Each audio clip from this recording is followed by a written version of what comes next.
Some years ago, a British translator living for some years in the south of Chile, in a sector where racism seems to be quite popular, especially against the indigenous population, commented to other translators that he thought my name was pretty weird for someone who says he speaks English well, as if a name defined anybody's knowledge or background, a clear example of racism or classism. When racist people from other countries arrive in Chile, they adapt very quickly and find friendly sounding boards for their racism, classism and prejudice. Researchers have found the sources of this racism goes back to the Spanish conquistadors, although apparently not instigated by motives of race purity, but clearly motivated by commercial and Catholic ideological interests. But I won't say any more. I'll let you listen to some excerpts from Chilean researchers and other specialists themselves.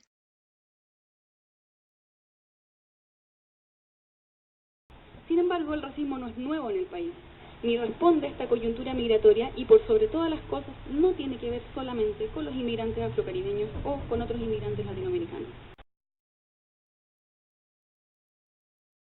Son morenos, por lo tanto son considerados de menor categoría. ¿De dónde sale eso? El racismo se instaló desde la llegada de los españoles en toda América Latina. No se olvide que para evitar el pecado de bestialidad de tener relaciones con animales, la corona, tengo entendido Felipe II, clausuró los viajes y puso a los teólogos a trabajar en que si los indios eran seres humanos o no. Si los indios eran seres humanos pagaban impuestos, si eran animales no pagaban impuestos.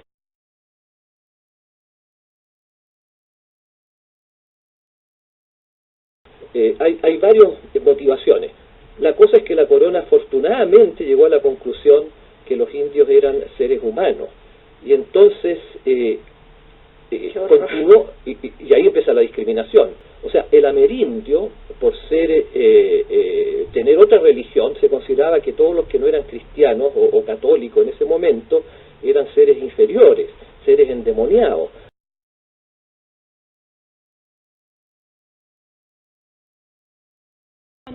Tendría a mantener una opinión bastante positiva de ellos. Las explicaciones para esta situación serán muchas y variadas, pero a todas luces es atribuible, por lo menos en parte, a la guerra de Arauco. Se verá que, en contraste con los indígenas de malos ánimos y perversa naturaleza, los negros son dóciles y leales, aplicados a las devociones del cristianismo y más bien mandados que los indios. No estamos hablando precisamente de un prejuicio en base a la raza, un término que no se usaba para referirse a las personas por sus fenotipos, sino por sus orígenes religiosos en esa época. Segundo, el racismo no es un fenómeno individual, no es propio de sujetos racistas, tampoco es un proceso coyuntural o esporádico. Se trata más bien de una formación histórico-estructural que, aunque adquiere distintas formas a través de la historia, va manteniendo algunos componentes y que no se puede entender desvinculada de los procesos de colonización, evangelización, constitución nacional y de la formación de las clases y de las distinciones de género hasta la actualidad. La cuestión de la blancura chilena es una ficción, voy a decir, es una tremenda ficción racial, pero que sin embargo funciona para compararnos todo el tiempo con otros. Finalmente, cuando usted dice, por ejemplo, el racismo también es uno de los problemas. ¿Está muy extendido el racismo en Chile? Yo creo que Chile es un país racista. Y Chile es un país clasista. Mire, a mí el 50% me quiere y el 50% me odia. Por las redes sociales me insultan, pero todos los días. Y me dicen las cosas más increíbles. ¿Son insultos racistas? Insultos racistas, absolutamente, pues. O sea, la culpa la tengo yo porque me llamo Huanchumilla. Eso es lo que dicen todos los racistas también de la región de la Araucanía, pues.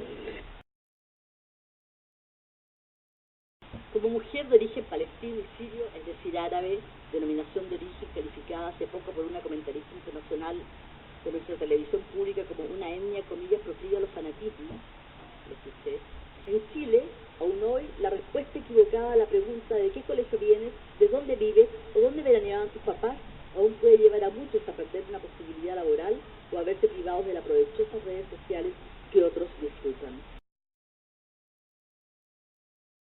Por así decirlo, dependiendo si eras un Errázabal, Larraín, Infante, de clase alta, sobre todo si los dos apellidos eran estos vascos vitivinícolas, como dice. Comparando del mismo nivel académico, ganaban 30-35% más.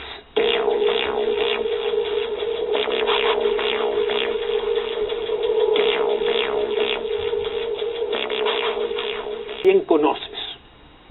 Y se supone que los Larraín, los Infantes, los Mates, los Irarrázaval conocen otros Larraín, Infantes, Mates, Irarrázaval. Mientras que los Núñez, los Soto, los Ramos, los Pérez, los García, los Fernández, los Machuca, conocen otros Pérez, Fernández, López, García, Machuca, que tienen menores recursos y por consiguiente desde el punto de vista al menos comercial de la empresa no son tan importantes.